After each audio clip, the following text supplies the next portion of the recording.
Solomon reportedly told the police he would do it again. For more news with a Catholic perspective, visit EWTNnews.com. I'm Teresa Tomeo, and Call to Communion with Dr. David Anders starts now.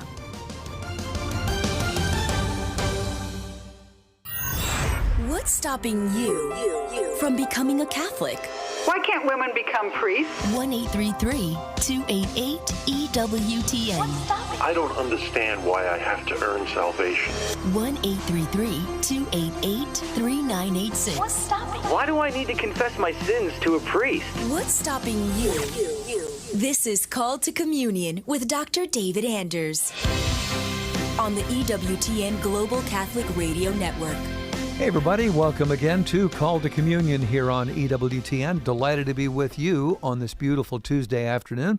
At least it's beautiful here. Hey, this program is just for you if you are not a Catholic. That's right, a program on a Catholic network for non-Catholics, because we know that you're A, listening to us, and B, you've probably got a question or two about the Catholic faith. Why do Catholics believe this, but they don't believe this over here? We can answer those questions, and here's our phone number, 833-288-EWTN. That's 833-288-3986. Outside North America, please dial 1 and then 205-271-2985. You can also text the letters EWTN to 58177.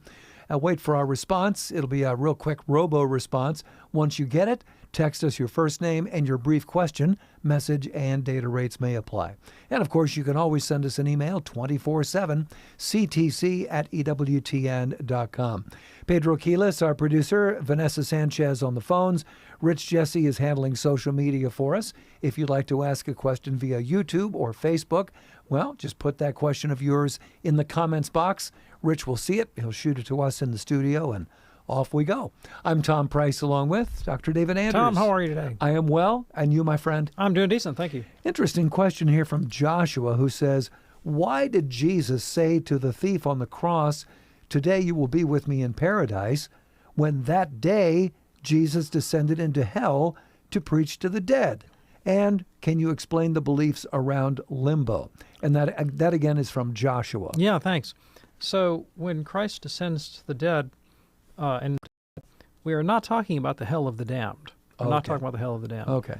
And the Catholic doctrine is that Christ descended to the limbus of the fathers, or the limbo of the fathers, which was the abode of the righteous dead of the Old Covenant who awaited the coming of the Messiah. And so that's the paradise to which Christ refers. So this is where, Abraham and Isaac and Jacob and Isaiah and Ezekiel and the prophets are. It's not the beatific vision yet, but, it certainly beats like hotel food. All right. And that's what we're talking about. And then, of course, at the ascension of Christ, the heavens are opened to the beatific vision for all the saints, all the righteous dead. Very good. Joshua, thanks so much for your email. Here's one from Roxanne in Alberta. Dr. Anders, could you please explain what is meant by principalities, dominions, authorities, and powers in the spiritual world? Well, basically, they refer to unseen immaterial entities that are powerful and potentially adversarial to the human race and the effects of and to the aims of God. And these are things that Christ came to conquer over. If you want me to give you a kind of a detailed catalog of supernatural beings according to their species, I can't do that other than to name the titles that St. Paul has indicated here. I mean, there is some speculation in Catholic tradition about sort of the ranks of the angelic hosts and the demonic hordes, and there's a 5th century source, Dionysius, the pseudo-Areopagite. That's a big, long, fat name, but that's what we call him. Has a book called The Celestial Hierarchy that St. Thomas borrows from that attempts to rank all these things. But to be honest with you, I think a lot of it is just speculation. I don't think we really know, except that there are ranks of angels and demons, and this is what Paul's referring to. Roxanne, thanks so much for checking in from Alberta. Gina sent us this email. She says, what is the importance of celebrating saints' feast days? Right, thank you. So the Catholic interest in saints is multifaceted. First of all, saints, because we know that they lived lives of heroic charity and virtue and have run the race and made it to heaven, stand for us as magnificent exemplars of the Christian life. And this is very useful because while the ultimate exemplar of holiness is, of course, Jesus Christ himself, his mode of life is very different from that of most of us, right? I mean, we're not called to be itinerant Jewish prophets in the first century, right, that gather around us a band of disciples. And if you think that's your calling, then you scare me, right? Okay? Most of us have a very different vocation in terms of our temporal life. Sure. And while Christ, the model of Christ's life is archetypal for all Christians, what does it look like to imitate Christ if you are, say, a banker in the 21st century, or a tugboat operator, or you have it, whatever it might be, right?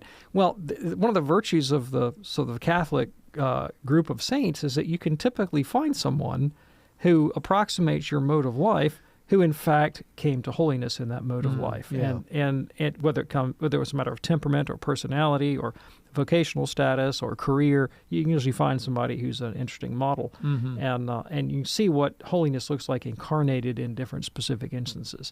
And so the value there of having a feast day is it's just a way of jogging the memory and calling to mind the life story of a particular saint. And we ought to do this. I mean, it should be part of Catholics' interior reflection all the time, that they're thinking about, ruminating about, and considering and concentrating on the lives of the saints as models of holiness. The other aspect of the Catholic interest in saints is that the saints are for us powerful intercessors. They pray for us in our interests and bring them before the throne of God. And that's a relationship that we should cultivate. It's, the essence of salvation is to be in love with God and neighbor and to enjoy that love for all eternity.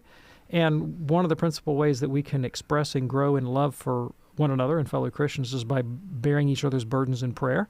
And so in taking our prayers to the saints, we can really sense that they're not just historical figures, they're intimately involved with us because they're part of the body of Christ, of the Church Triumphant. They have an interest in us and our lives, and we can cultivate that awareness by cultivating our devotion to them in the life of prayer. And the feast day serves that function as well. It's kind of like a birthday party. It's exactly like a birthday party. All right. Gina, thanks so much for your email. And if you'd like to send us an email for a future show, the address is ctc@ewtn.com, ctc@ewtn.com.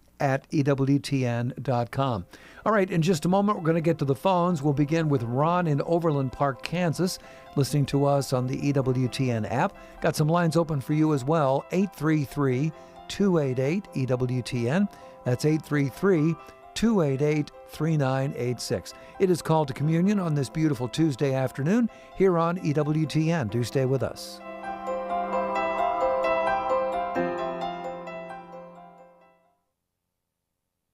Jesus revealed 12 promises for those who honor His Sacred Heart. Learn what these promises mean for you with our free ebook. Visit EWTN.com, Seasons and Feast Days, and click on Sacred Heart of Jesus.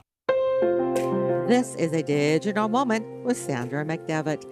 Did you know I found a beautiful anonymous poem I would like to dedicate to all our senior listeners? When I am old, when wistful eyes have grown too dim to trace the far horizon's rim, and dull ears seldom catch the words of loved ones, never hear the birds. As fail the things of sense and flesh, clothe me with thy righteousness. When these my busy hands grow still, how sweet to rest within thy will. When shadows cloud my earthly sight, glow for me thy kindly light. Lord, all my sunset hours are sweet when they are spent at thy dear feet. This is Sandra McDevitt for EWTN Radio.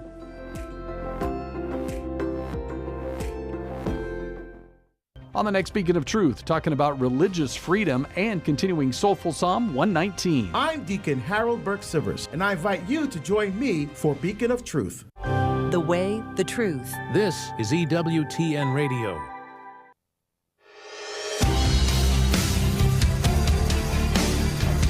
It's Called to Communion here on EWTN. We are waiting for your call because we know you've got a question about the Catholic faith. 833-288-EWTN is that number, 833-288-3986. While we're getting some of these calls screened, let me tell you about a new book called The Tiny Book for Giant Men by Steve Lawrence. Not the Steve Lawrence with Edie Gourmet. This is a different Steve Lawrence. He was a footballer with the Hawthorn Football Club in Australia. And if you've never seen Australian rules football, it is a serious game. I mean, you're an old man at the age of 30. Anyway, this book is fantastic. Steve draws from compelling anecdotes of his life there as a footballer and as a seasoned world traveler, enthusiastic educator, as well as his adolescent experience in a broken family. Steve humorously and intelligently weaves inspiring stories of heroism and hope that help men to discover their mission and purpose in life. He challenges men to explore key questions, things like, what is the purpose of my life? How do I achieve a success? What kind of man do I want to become? And do I have what it takes to make an enduring impact? I cannot recommend this book highly enough. The Tiny Book for Giant Men by Steve Lawrence. It's available now at EWTNRC.com. Buy Catholic, shop Catholic, EWTNRC.com. Okay, if you're ready now, let's go to the phones at 833-288-EWTN, beginning with Ron in Overland Park, Kansas, listening on the EWTN app. Hey, Ron, what's on your mind today, sir? Hi. I just want to make a comment, and hopefully you can expound on it. But I've been reading the Ignatius Study Bible, which is fantastic. And one, it gives you a lot of background about what's going on, but it also makes a lot of references to the catechism of the Catholic Church, which I find so amazing. And I just went over chapter 1, the dignity of the human person. I think that is so great. I think that's so great for young people to read. And I just don't know if non-Catholics know that much about the catechism. And I was just hoping maybe you could expound on it and how it came about and just, tell people about it, especially the non-Catholics, because I think it's for non-Catholics too. Yeah, thanks. I really appreciate the question. Well, I couldn't agree more. Yeah. I think the Catechism of the Catholic Church, which I am now holding in my hands as we speak, I just picked it off the counter, is I really think it's a magnificent work of literature, and I'm not saying that lightly. I mean, I'm fairly critical, and when I come up with utter garbage that people like, I'll usually say, I think this is utter garbage, right? I mean, so I wouldn't hold back, right? No, it is a gift. But it is not utter garbage. It is really good, and I'm really actually saying that from the bottom of my heart. I think it was a magnificently produced piece of theological reflection and edification and catechesis. And so the question, how did it come about? So the Second Vatican Council concluded, it was, I think it read from 1962 to, was it 1965? I think the council concluded. Is that about right? Yeah. Right. Yes. And then the council put out a number of doctrinal statements that are very helpful and illuminating. But we ran into a problem after the council, which is that while the council produced actual texts that said actual words on an actual page and were pretty clearly intelligible and understandable, there was a significant body of people that said, well, forget about texts. We're only interested in the spirit of the council. And, the thing about spirits is you can't, really nail them down, right? Yeah. And so people invented this phantom that they called the Spirit of Vatican II. And, of course, it meant whatever its proponent thought that it meant. They started running around saying and doing and justifying almost anything by appealing to the, quote, Spirit of Vatican II, never mind what the text said. and when folks got around to actually producing catechisms, and there was a few instances of catechisms that were being produced. There's one National Bishops' Conference in particular that will remain unnamed that produced a catechism that was, let us say, maybe replete with spirit and far away from the texts of the council or the Catholic tradition. Not helpful. And so the Pope, John Paul II, said, this isn't working, guys. We actually had a council. It made texts. It was good stuff. So what we need is another universal catechism. There had been a catechism produced by the magisterium after the Council of Trent, the Roman Catechism, which still is of perennial value, and I read the Roman Catechism sometimes when I need to get clarification on some point. But it didn't include the doctrinal developments and elaborations that had taken place in the First and Second Vatican Council. So John Paul said, time for a new catechism, universal catechism, and it will be the catechism of the Second Vatican Council. And so they assembled a really magnificent team of scholars and theologians to spearhead the project. Cardinal Schönborn was the editor, I believe, and Joseph Ratzinger, who became Pope Benedict, who was the head of the Congregation for the Doctrine of the Faith, was deeply involved in a number of other notable theologians. So you really had some high-powered people working on this business, and they solicited input from pretty much all the bishops throughout the world, and so it was a multi-year project. Finally came to completion, I think, around 1993. And in French. In French, right. The typical edition was composed in French, and then you had to make translations based on that. Yeah. And so some of the features that would distinguish it from other catechisms and from the Roman Catechism is it doesn't just give the doctrine of the Church, which it does, but it illustrates it beautifully with citations from the writings of the Fathers, from the Code of Canon Law, from sacred Scripture, from the lives of saints, from spiritual writers.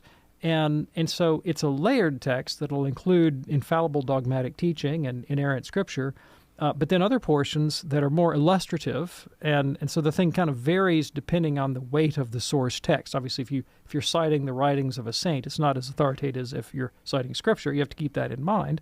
And so the end result is that not only do you get Catholic doctrine, but you get it presented in this beautiful literary way with all of these citations. I mean, you can read the thing for your morning quiet time. I mean, it's just tremendously edifying.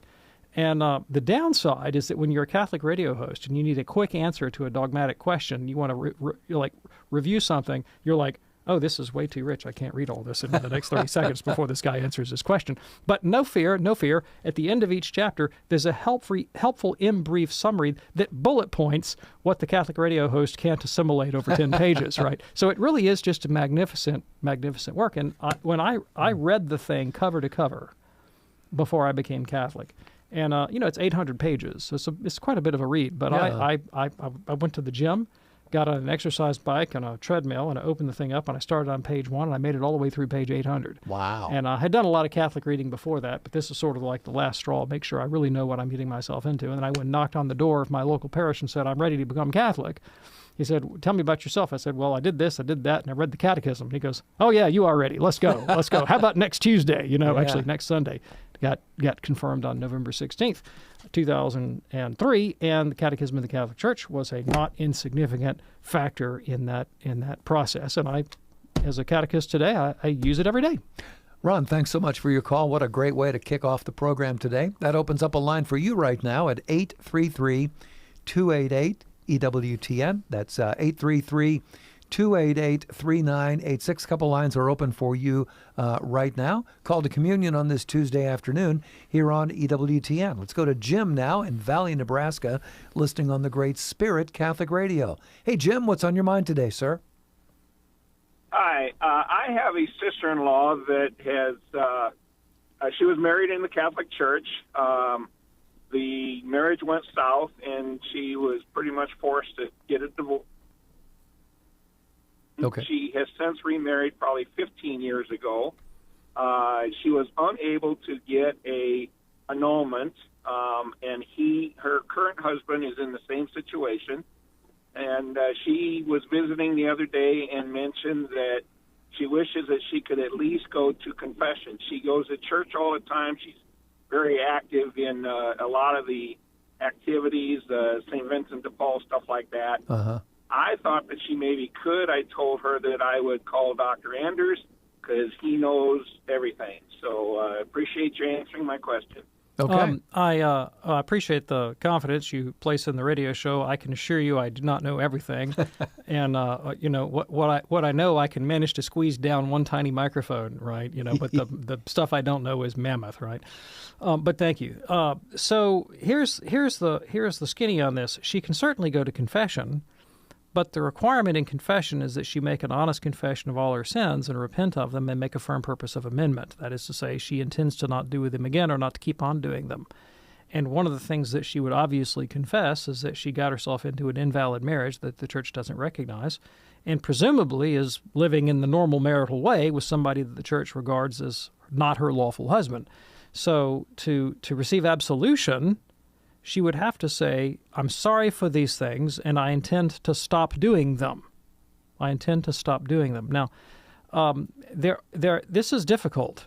I mean, I'm not going to beat around the bush here. This is very hard. When somebody is in an irregular marital situation, the church recognizes this is not easy. And sometimes it's really not possible to extricate yourself from the relationship. And so there are allowances, and here are the allowances.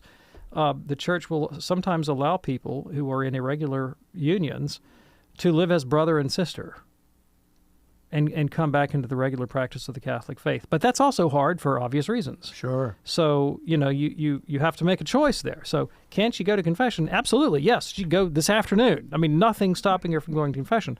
But the point of going to confession would be making a clean break with the things in her past that the church says she ought not to be doing, and to make a firm purpose of amendment not to continue to do them, and then to take steps to eliminate these things from her life. Jim, is that helpful for you? I have one more follow-up with it. She's about 74, so if I'm understanding you, the brother and sister thing might not be that much of a stretch, is what you're saying. Yeah. Yeah. Well, if that's the case, I mean, if they're already living a sort of continent chaste life, then she needs to go have a conversation with her pastor about this ASAP. This is what we work out in what's called the internal forum, right, which is the private forum of the conscience under the guidance of a confessor, not the extremely public forum of a radio show. But no. She needs to work those details out with her pastor, and there's probably a path forward for her. Jim, a great phone call. Thanks so much for checking in from Valley, Nebraska. Call to communion here on EWTN. Still time for your phone call at 833-288-EWTN. If you have a question for Dr. Anders, 833-288-3986. Rodney sent us this email. Why make marriage a sacrament? Right, thank you. So why make anything a sacrament? Right? Why make confession a sacrament? Why make communion a sacrament? Yeah. Why make anything a sacrament? Why have sacraments? That's really the key question, right? And so let's answer that question first. Grace is our participation in the divine nature, that God gives himself to us in our interior lives in a way that shapes and molds our character so that we can do with the help of grace what we could not do without grace. That's what grace is, right? It qualifies, it characterizes our personality such that we have a supernatural help to live a holy and righteous life. And how wonderful is that? Now, we don't come into the world with such grace. It's not our right. It's not our birthright or our biology. It's God's benevolence and mercy that grants this to us. And grace is invisible. It escapes the senses. And so, I sometimes try to trick kids when I'm catechizing them about the doctrine of grace. And I ask this trick question. It is a trick question. Mm-hmm. I will say, what does grace feel like? And the proper answer should be nothing. It doesn't feel like anything. So there is no interior test that infallibly indicates the presence of grace in our lives. There are some secondary after effects that are good signs, like if you take someone who was living a deeply selfish and self-indulgent, unjust life, and suddenly they turn things around and their whole personality has changed, and they're living for God and neighbor and living in justice and temperance, and they're crediting God with that. That would be, I'd say, kind of a moral certainty that grace is, not a mathematical certainty, but a moral courage, sort of a moral hope that grace is probably at work there. But that's about as good as we can do in terms of certainty.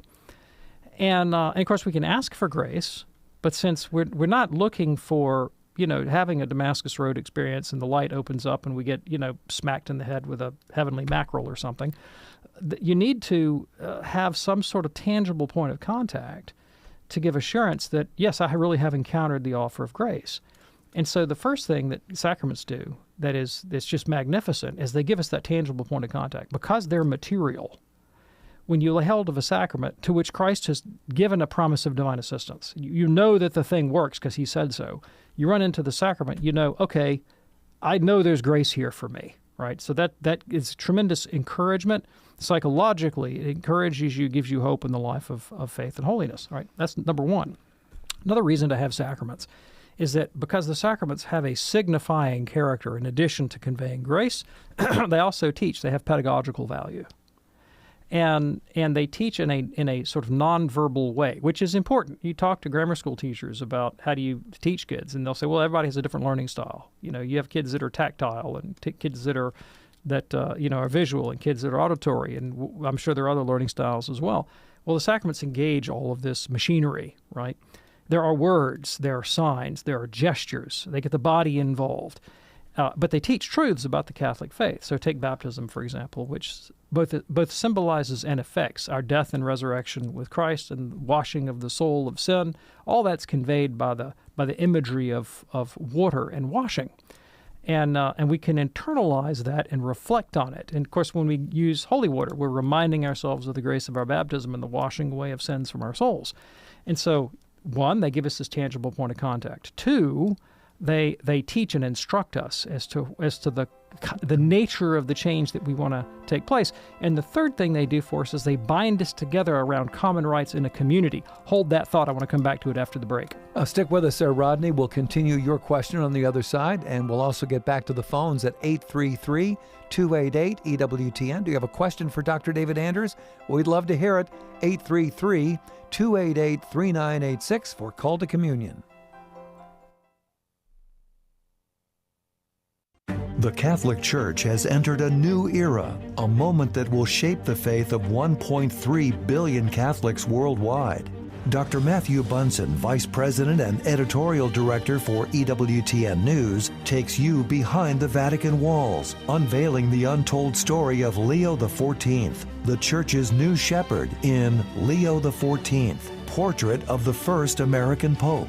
Available now for pre-order from EWTN Publishing. Visit EWTNRC.com to reserve your copy and be among the first to discover the man who will guide the Church into its next chapter, Leo XIV, Portrait of the First American Pope.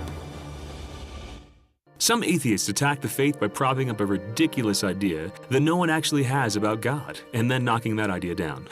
Many proponents of atheism claim that we Christians believe in a God that's like a mythological creature flying around in space. The lead atheist, Richard Dawkins, has famously said that we might as well believe in a flying spaghetti monster. And an atheist Russian cosmonaut is credited with looking around in space and saying, well, I'm here, and I don't see God anywhere. Friends, that would be like Frodo reaching the summit of Mount Doom and saying, I'm here looking around and there's no evidence of J.R.R. Tolkien anywhere.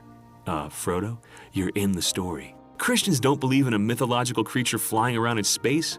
We believe in a God who's the source of all creation, a God who is existence itself. He's not some powerful being in creation. All creation is in Him. As St. Paul penned, in Him we live, we move, and have our being. That's what we mean when we say God. This is Chris Stefanik from RealLifeCatholic.com on EWTN Radio. Tomorrow on More to Life, the life you were meant to live. We'll look at how the theology of the body can help you live a more abundant life. That's tomorrow on More to Life, 10 a.m. Eastern, 9 Central on EWTN Radio. Now back to Called to Communion with Dr. David Anders.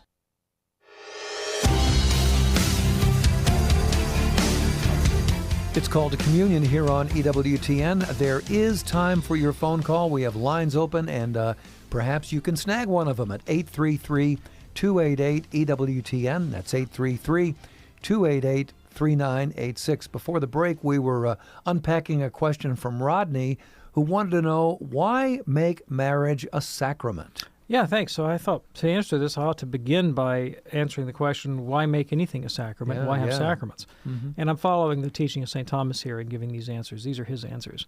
And the first one that I mentioned was the value in attaching the offer of grace to some tangible point of contact that could give us certainty that we had encountered grace and encourage us in our life of holiness. So that's number one. Because God could give grace, just zap you without a sign, but by attaching it to the sign, it adds that benefit. Yeah. The second one is that sacraments, since they come packaged in a signifying act, they actually teach. They have pedagogical value. and they demonstrate to us the nature of the change that we're striving to accomplish. So baptism, for example, demonstrates the concept of death and resurrection with Jesus. The sacrifice of the Mass demonstrates, represents Christ's passion on Calvary as a model for how we should live our lives, to live in sacrificial love for others, these kinds of things. And a third value of the sacraments is that they bind us together in a community, because they're literally what we come together to do, right? We come together as a community, for example, to celebrate the holy sacrifice of the Mass. And that helps us generate pro-social emotions, pro-social inclinations to work for the betterment of our neighbor. St. Augustine said someplace, God gave us the church so we would have people to do good to. I mean, I love that quote. Now, I'm going to veer off of theology onto anthropology for just a minute, because I have only recently come into contact with the work of an anthropologist named Matt Rossano, and I have just been dying to talk about Matt Rossano on the air. So this is my opening. And he is really famous for his anthropological study of the role and value of ritual in human life. Really? And he's got some videos up on YouTube that you can watch. You can also read his book, which is, I think it's called The Ritual in, what is the name of this book? I'm going to tell you right now. Ritual in Human Evolution and Religion. And another one called Supernatural Selection, How Religion Evolved. And in both of them, he makes a really strong empirical case that even just moving in tandem, I mean, devoid of anything more than that, actually can demonstrably create pro-social attachments to the people with whom you move. Now, you start adding, a cosmological narrative and a moral structure and more detailed ritual to that, and the psychological and social effects are profound and have long-lasting benefit for societies and civilizations and individuals. And when you infuse those with the supernatural power of God's grace, well, then that's really the high-octane version of ritual that is deeply transformative.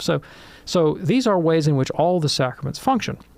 Now let's talk about marriage specifically. So what Christ does when he makes a sacrament is he takes some sort of pedestrian reality like eating or water or, coming clean with a friend, right? And he says, let's take that pedestrian activity and now let's make it into a sign of supernatural grace and infuse it with power, right? And so what could be more pedestrian than marriage? It is the root and the bond of human civilization, and has been in every society until quite recently everywhere throughout the world. And in Christian ethics, distinguished marriage radically from the way pagan ethics looked at marriage in a number of ways. One, Christian ethics taught the indissolubility of marriage, monogamy, chastity, fidelity, and upheld men and women both to those standards. And that was radical because in the ancient world, women were usually expected to be chaste and faithful, but men had to do what they wanted. And the early Christian church said, no, actually both partners have to live according to those standards. And moreover, husbands should not lord it over their wives, which they certainly could do in ancient Roman society and in many societies throughout the world, but treat them as equal partners and to lay down their lives for their spouses as Christ laid down his life for the church. Right? That's what ethics tells us. What Christian ethics said marriage should be lived according to that mode. Well, once you've laid that behavior out, the two things follow. One is, well, that seems impossible. That seems impossible. That's what the disciples said. When Jesus explained the rules around Christian marriage, the disciples said, well, if that's the case, it's better not to marry. I mean, who can do that?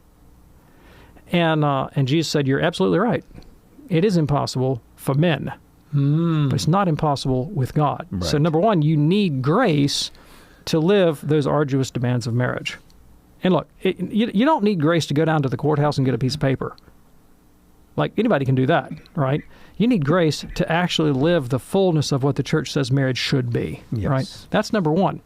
Number two, once you've done that, once you've added the grace and you've started living that way, then the people around you would be able to look at your lives and go, look how he loves her.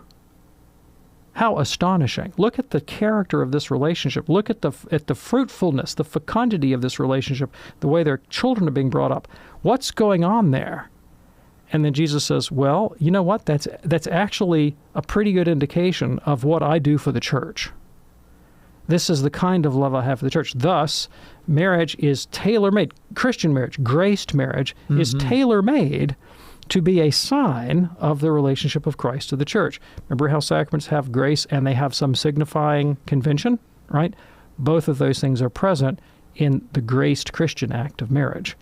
Hence, it's tailor-made to be a sacrament. Absolutely. And we thank you so much for your email, Rodney. Appreciate that. If you'd like to send us an email for a future show, here's the address, ctc@ewtn.com. Lines are open for you, and there is time for you to call 833-288-EWTN. That's 833-288-3986. Congratulations going out to another great EWTN radio partner celebrating 10 years with us this week. That would be KFSS, serving Joplin, Missouri. Congratulations to Steve Duncan at St. Peter the Apostle Church in Missouri from your friends here at EWTN. All right, David, I got to share this with you. This is from Tom in San Antonio, who says, Dr. Anders, my wife and I are longtime listeners of your show. We have learned so much. I've heard you speak of your love for pecan pie, and I had to send this joke to you. So here it is. Eating too much cake is the sin of gluttony. However, eating too much pie is okay, because the sin of pie is always 0. How about that? Little algebra humor. Yes. My wife has a T-shirt that says, what do you call a snake that's 3.14 meters long? Yeah. A python. Oh. Too good. Here's a question now from Mikhail watching us on YouTube this afternoon. Mikhail says, I just saw a YouTube short where someone was asked, if God is genderless, can't God be referred to as a her? I wanted to know how the Catholic Church responds to such a question. Yeah, so if someone were to refer to God as her in antiquity, it would evoke certain things that would be characteristic of that culture. Okay. All right. If someone were to refer to God as her today, I think it would evoke a very different set of connotations that would be derived from our culture. Mm-hmm. And I think in both instances, they might convey something that we don't want to convey about the Godhead. Let me elaborate. So in antiquity, well, really, Bronze Age, the cosmologies of, say, ancient Babylon held that the world was made out of the physical body of a female deity, Tiamat, that the gods chopped up and literally, made the ark of the sky and the land and the sea out of her flesh, right? Other cosmologies would depict the world proceeding by way of generation from some sort of cosmic mother. And those images would depict a relationship of the divine to the material world that would not be consistent with the Catholic doctrine of creation, in which there's a radical discontinuity between God and creatures. I mean, this is one of the things that radically distinguishes the Christian faith from other religions out there, is that most other religions in the world have imagined the sacred realm and the human realm as existing on a kind of continuum, right? And a good example is a tradition that I'm very fond of, actually, I have a lot of respect for, would be Neoplatonism. And in Neoplatonism, the top of the hierarchy is the one, this ineffable, unspeakable reality that escapes all of our consciousness. But at one level, at least, it is, the one thing we can say about it is that it's one. Right? Yeah. And that reality proceeds from that into this sort of cascading descent of emanations that the farther you get away from the divinity, the more material they get. And so the human is sort of intermediary in Neoplatonism between this immaterial realm of the one, the realm of intellect and soul, and then also partially material, which is devoid of those things. And so the objective of life in Neoplatonism is to escape the prison house of matter and ascend back up the hierarchy to the one. But it's still a sort of hierarchical relationship that's sort of radically continuous. Okay. Mm-hmm. Yeah. Christianity does think of reality as a hierarchy, and there is a way to ascend the ladder of creation back towards God. But at the end of the day, it takes grace to hop over that line. There is a discontinuity there between the divine realm and the created realm, and the metaphor of paternity, to the ancient mind, seems better suited to capture the transcendence of God rather than the immanence of the divine within the created order. And in most people's psychological experience, if you read, the Jungian psychologists and so forth, they'll tell you that the archetype of the father and the archetype of the mother connote different relationships to authority and to paternity and, well, I should say to parenthood, right? Yeah. One more transcendent and distant and authoritative, and one more immanent. And so I think that's what would have been evoked in antiquity. And it's I think it's why the Christian tradition and the Jewish tradition opted for the masculine pronoun to describe a deity that is neither masculine nor feminine, right? But that's why the usage. Now, what would we be conveying in the modern world if we used her, right, with this kind of language? Well, the first thing that jumps into my mind is gender politics. Yes. Right? God is trans, or, God is, he identifies with my gender, or, God is against the patriarchy, or however you want to phrase it. I mean, this sort of gender bending use of pronouns in the modern context is so deeply political and ideologically charged that to sort of muck about with the pronouns we apply to God would seem almost inevitably to be trying to drag theology into that conversation, which would be problematic from a completely different point of view. Now, I recognize that there are people for whom the concept of masculinity is deeply threatening, particularly, say, maybe women who've been abused at the hands of men, and I'm highly sensitive to that.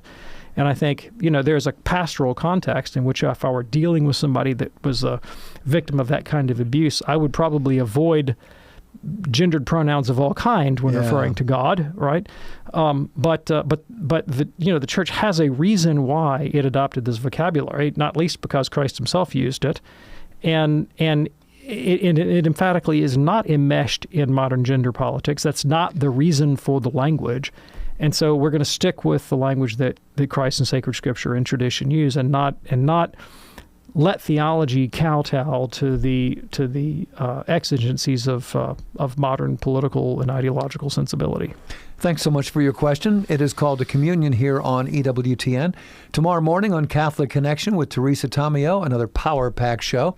She'll be joined by Father Tom McCarty. He is an Augustinian priest with personal relationship with Pope Leo XIV. That'll be very interesting. Also, Father Shannon Bouquet discussing the decline in population. Also, Joan Lewis has the latest news from Rome and the Vatican. And if that weren't enough, it is Shrines and Wonders Wednesday.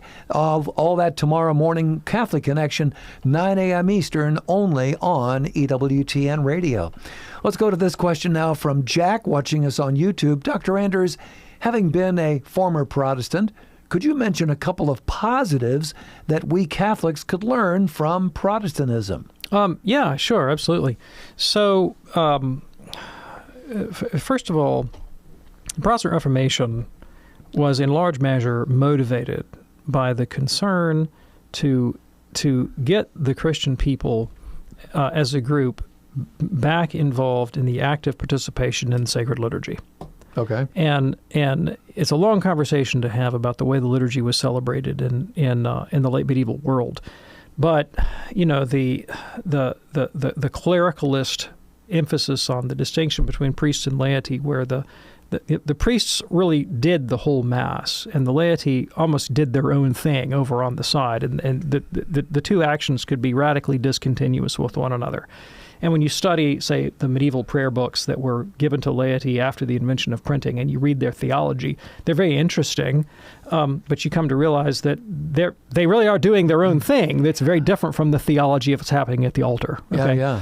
And the Reformers were very sensitive to this. Calvin, in particular, is really sensitive to this. And so central to his concept of reform was putting the Scriptures in the vernacular and really insisting that the lay people have an informed participation therein, that they understand the words of the Mass, the prayers of the Mass, that they be active participants. And interestingly, at the time, lay people very rarely communed. And Calvin wanted to have much more frequent use of the sacraments on the part of the laity. And I think those are all valid Catholic values, right? And they had been called for by some Catholic reformers, like Erasmus of Rotterdam, for example. And today, evidently, we see how they've been embraced by the Second Vatican Council and the reforms of the Church. I think the Reformation actually impeded that, because once those became Protestant calling cards, the Council of Trent was like, whoa, we better back away from that, or we'll look too Protestant, But I think the impetus for it was a Catholic impetus, and I think there's a Catholic priest and Calvin scholar of Hungarian origin. He was a French-Hungarian priest named Alexandre Ganoche. Ganoche looks like it's spelled Ganotsky, but I think it's pronounced Ganoche. And he wrote a little book, I think it's only in French. It's called Calvin in Vatican II, Calvin et Vatican II, that explores these very themes that I just articulated and others, showing the sort of consonance between some elements of the Calvinist tradition and what the fathers of the Second Vatican Council were actually trying to accomplish, right? So the drive to have a more effective sort of high-quality liturgy and pastoral practice, I think, was something that Protestant Reformation brought to the fore that like I said, was also a Catholic value and has continued to be embraced by the Church. So I think that's a great value. Modern evangelicalism really flowed into the empty spaces left by the Catholic Church after the demographic changes that occurred after the Second World War and the suburbanification of the American population, the invention of the automobile. Catholic parishes had been largely urban and ethnic affairs in inner cities, and as Catholics sort of flowed into the suburbs after the GI Bill and changing social location, Catholic churches often didn't follow them. And so Catholics became disconnected from those communities that they had grown up in and the ethnic groups and, the thousands of uncles and aunts and cousins that they had. And the evangelical world and the fundamentalist world moved right into those suburban spaces and created institutions, safety nets, cultural and social safety nets to sort of pick up people who were feeling isolated and alone. That would be, Sunday schools and Bible camps and summer vacation programs and youth ministries and all of these institutions that have, now have been kind of Catholicized a bit, but really were of Protestant origin. And they were very effective at creating these little local communities that sort of made up for what the Church had lost after that demographic and economic change. And honestly, the Catholics were kind of sitting ducks for it. And that's why so many of those evangelical churches are now replete with ex-Catholics. I mean, they're just full of ex-Catholics. Walk in any one of those mega churches or, local evangelical churches, Bible churches, and they're just filled with ex-Catholics. Because I think there was a lacuna in Catholic pastoral practice. Now, again, the Catholic Church has been slow to catch up, but it's catching up. I mean, there are pastoral initiatives now throughout the Church that recognize these dynamics and trying to do something about it. But that was something that was very useful that I think Protestants brought to the Christian conversation, and Catholics, were threatened by because they were losing people to them. But, we should have been beating them in their own game, right? Because believe it or not, the small group was actually a Catholic invention. We had them in the late Middle Ages. They were called confraternities. And they were very, very characteristic. John Bossy, late medieval historian, says that the confraternity was probably the most characteristic form of Catholic spirituality in the 15th century. But for a variety of reasons, that sort of fell into disuse, and so we're having to work to resurrect that sort of thing today. Sure. Protestants have really been at the forefront of biblical scholarship for the last 500 years, but 200 years in particular, and have made some significant advances from which Catholics have greatly benefited. So. Just to name one, the field of lower textual criticism, establishing the best text of the Old and New Testament. We Protestants led the charge there. Some of them are fantastic exegetes and philologists. That's benefited the Catholic Church a great deal. The tools of higher criticism were all invented by Protestant scholars, and Catholics have now fully embraced those as well. And so, there really has been an advance in our knowledge of the Bible due to Protestant work on that. Now, that's been motivated by the Protestant doctrine of sola scriptura, which we do not share, right? I mean, that's right. Not our motivation for studying the Bible. Right. Protestants do have that motivation. It's one of the reasons they plow into biblical study. I mean, go look at any Protestant seminary and ask how large is their department of moral theology, and you will get a blank stare. I'm dead serious. Like when I was in seminary, there was no class in moral theology. Wow. It was just taken for granted that the Bible gave you all the moral theology you needed. We didn't have that as a distinct discipline. I think you could take a course in ethics, right? But I mean, like, there were lacunas there in the Protestant world, and I need to emphasize that. But they were good at biblical study. That's something else the Catholic Church greatly benefited from. I could keep going, but Tom is giving me the burnt over look right now that says, let's do something else. Hey, Jack, thanks so much for your question via YouTube. Before we go on to another a question here, we got some great news from our friends at Oklahoma Catholic Radio. Our buddy Jeff Fennell tells us their newest station just went on the air, KMSJ, and that is 90.9 FM, now on the air in McAllister, Oklahoma. Congratulations to Father Jovita and his staff at St. John the Evangelist in McAllister for getting that station on the air. Now, why is this such a very, very big deal? Well, it's always a big deal when we welcome a new station, but this one especially. KMSJ is located 2 miles from Oklahoma State Penitentiary in McAllister. You may have heard of it. It's known as Big Mac. This makes it ideal to get the EWTN radio signals over the walls of this prison to minister to all the inmates inside. This has been a goal of Oklahoma Catholic Radio to minister to these inmates for over a decade. So thank God he has blessed Oklahoma with this new radio station. Is that not fabulous news? Every time we get a new Catholic radio station, I do a little happy dance inside. Well, yeah, and especially where we're talking to the men inside who, this is going to be a wonderful thing. Absolutely. For all these guys. Anyway, back to it here. Congratulations to you, Jeff, and to everybody listening to us now on KMSJ. Here's a question from another Greg. This Greg says, if you know of a mortal sin and cannot get to confession right away, I personally would do an act of contrition and say, I'll get to confession at my next opportunity. But what if you die before you get to that confession? Can I still be saved or not? Yeah, the Church teaches that an act of perfect contrition brings absolution and atones for sin. I mean, this is, if it didn't, nobody would have been saved before the gift of the confessional. Yeah. Right? But we know the Old Testament saints were saved. I mean, think about Psalm 51. After David has done a pretty heinous sin, he prays, against you and you alone, Lord, have I sinned and done what's evil in your sight. And he expresses his confidence that God will, in fact, forgive him. Psalm 51 is actually the model for the act of perfect contrition that can, in fact, atone for sin. Now, you still need to go to sacramental confession because not only do you need to be reconciled to God, but you need to be reconciled to the Church, unto the body of Christ that you've offended. But you can get reconciled to God through that act of perfect contrition. Very good. And we'll close probably with this one from Samuel. What does the blood of Jesus do if we still have to go to purgatory to work off venial sins?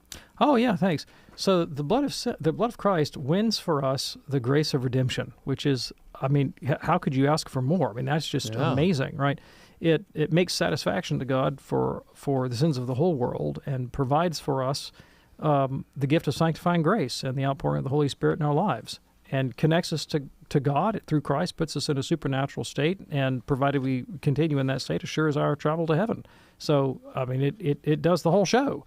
Now, does the death of Christ mean that I don't have to eat food? No. Does the death of Christ mean that if I don't go to the gym, my muscles won't atrophy? No. Right? Does the death of Christ mean that I do not need to practice virtue in my life, or that I do not need to acquire the habit of virtue? No. Right? Does the death of Christ mean that if I run over Tom's brand new pet frog and squish him flat, that I don't owe Tom a new frog and an apology? No, right? No. I mean, but does the death of Christ empower me to do all of those things well?